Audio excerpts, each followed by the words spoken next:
নমস্কার বন্ধুরা, অর্পিতার ঘরকন্যায় আমি অর্পিতা চলে এসেছি আবার একটি নতুন ভিডিও নিয়ে। আগের দিন আপনাদের সাথে শেয়ার করেছিলাম শীতের সকালে একটা চায়ের আড্ডা।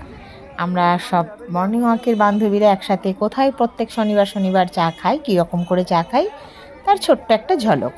তো তার সাথে আমি বলেছিলাম যে চা খাওয়ার পর সেদিন যেহেতু সকলেরই কম বেশি ছুটির দিনই, তো তারপরে আমরা এক জায়গায় গেছিলাম টোটো করে। কোথায় গেছিলাম এই দেখুন, আমাদের বর্ধমান স্টেশনের কাছে বেকারি বিস্কুটের একটা বাজার আছে।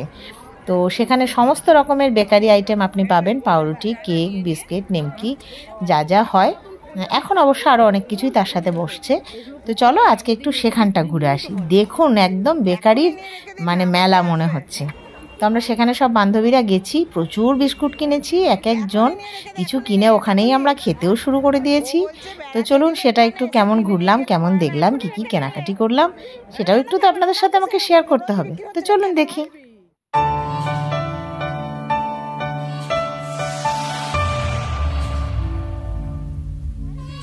তো চলুন তার আগে বেকারি সম্পর্কে একটু জেনে নিই। বঙ্গভঙ্গের সময় থেকেই শুরু হয়েছিল বিদেশি জিনিস বর্জন করা, পাশাপাশি দেশি জিনিস ব্যবহার করার সূত্রপাত তো হয় তখন থেকেই। আর সেই সূত্র ধরেই দেশীয় বেকারি শিল্পের প্রতিষ্ঠা, যা গড়ে তুলেছিলেন এক বাঙালি। আসুন একটু শুনে নেওয়া যাক তার কথা।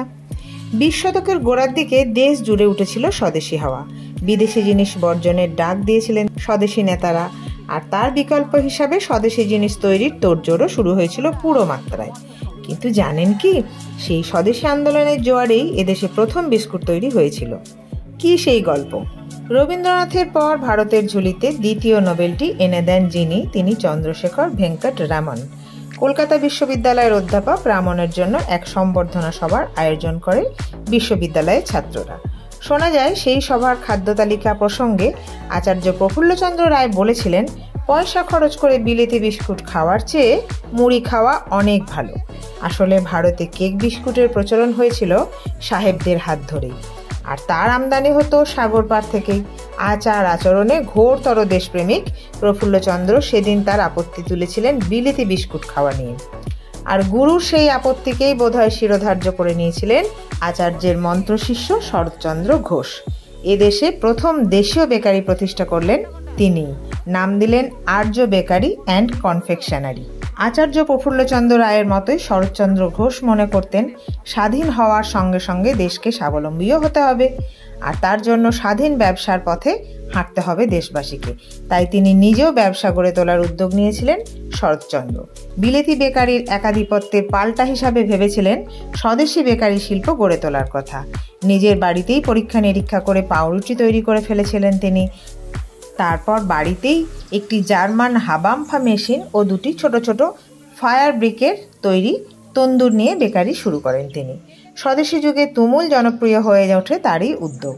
প্রেসিডেন্সি জেলে বন্দি বিপ্লবীরা দাবি করেন আর্য বেকারির পাউরুটি এবং কেশি বোসের বার্লি ছাড়া তারা আর কিচ্ছু খাবেন না। কলকাতায় শীতকালীন জাতীয় কংগ্রেস বসলে সেখানকার স্বেচ্ছাসেবক দল তথা বেঙ্গল ভলেন্টিয়ার্সের জলখাবার হিসাবেও বেছে নেওয়া হয় আর্য বেকারির তৈরি স্বদেশি খাদ্য। আর এই নির্বাচনের পিছনে যে মানুষটির হাত ছিল, তিনি আর কেউ নন, খোদ নেতাজি সুভাষচন্দ্র বসু।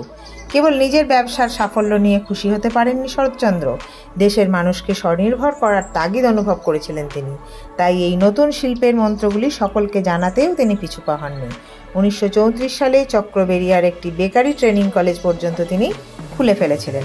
আর এইভাবেই স্বদেশি বেকারি শিল্পের সূত্রপাত করে দিয়েছিলেন এক বাঙালি শরৎচন্দ্র ঘোষ।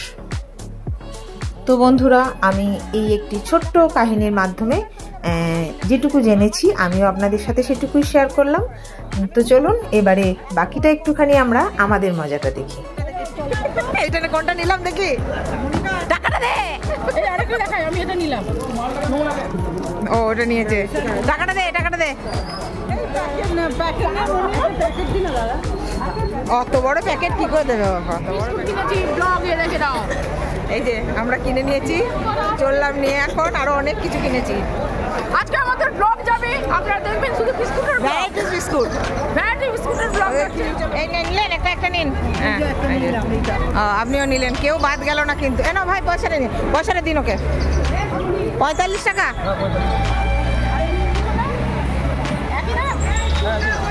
হ্যাঁ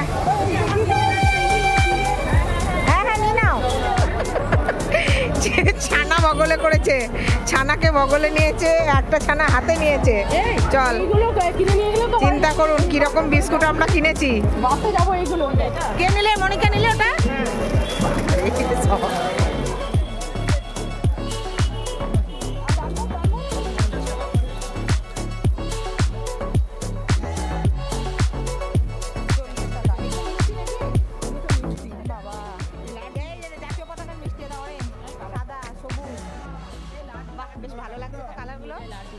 তো বন্ধুরা দেখে নিলেন আমরা কত হই হই করে বিস্কুট কিনেছি। এই দেখুন কেনাও যায়, একটা প্যাকেট নতুন কেনা হলো, সেটা এখানে খোলাও হলো, খাওয়াও হয়ে গেল।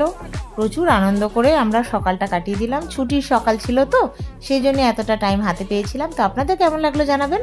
ভালো লাগলে ছোট্ট করে একটা লাইক, বেশি ভালো লাগলে অনেক অনেক ভালোবাসা দিয়ে চ্যানেলটিকে সাবস্ক্রাইব করে সবসময় মতো সাথে থাকবেন, পাশে থাকবেন। সবাই ভালো থাকুন, সুস্থ থাকুন, আনন্দে থাকুন। টাটা।